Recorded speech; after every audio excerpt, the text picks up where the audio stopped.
ខ្ញុំសុំសម្រាប់មិនតែថាបានទេមិនឃើញខ្ញុំក្រៅមិនបាច់ថាខ្ញុំទេខ្ញុំទៅបានសុខហើយព្រោះខ្ញុំអស់កម្មវិធីឲ្យខ្ញុំសុខ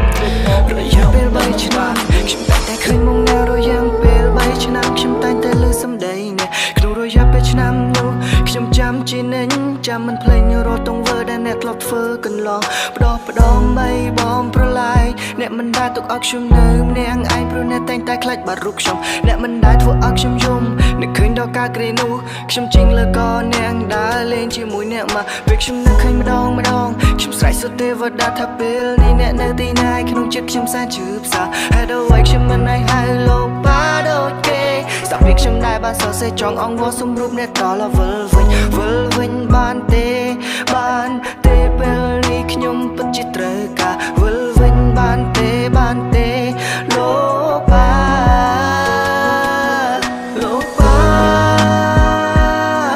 វិលវិញលោកប៉ាវិលវិញលោកប៉ាវិលវិញលោកប៉ា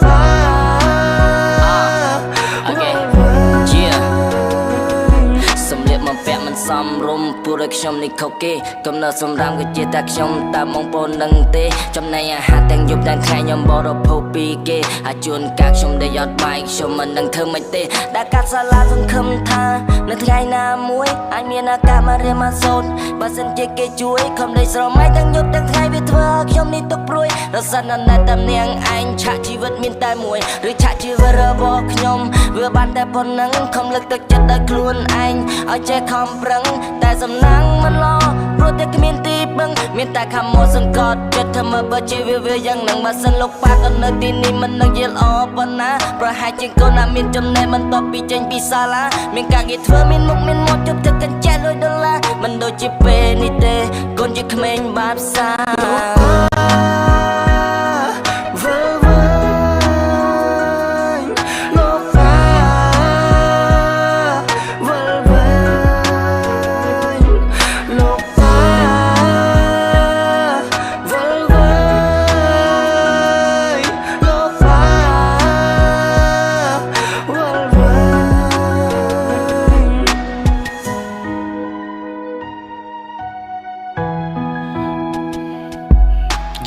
ទឹកភ្នែកដែលបានហូរស្រក់បន្សល់ខ្លាចជាពាក្យពេចន៍កំណាពាក្យពេចន៍ដែលបានហោះហើរវាហើបបីដូចជាចាប់វាដោយទៅតាមវិយោសមុទ្រសង្ឃឹមថាថ្ងៃណាមួយរូបខ្ញុំនឹងបានជួបលោកឪពុកឃើញសង្ឃឹមថារូបអ្នកនឹងហ៊ានប្រឈមមុខ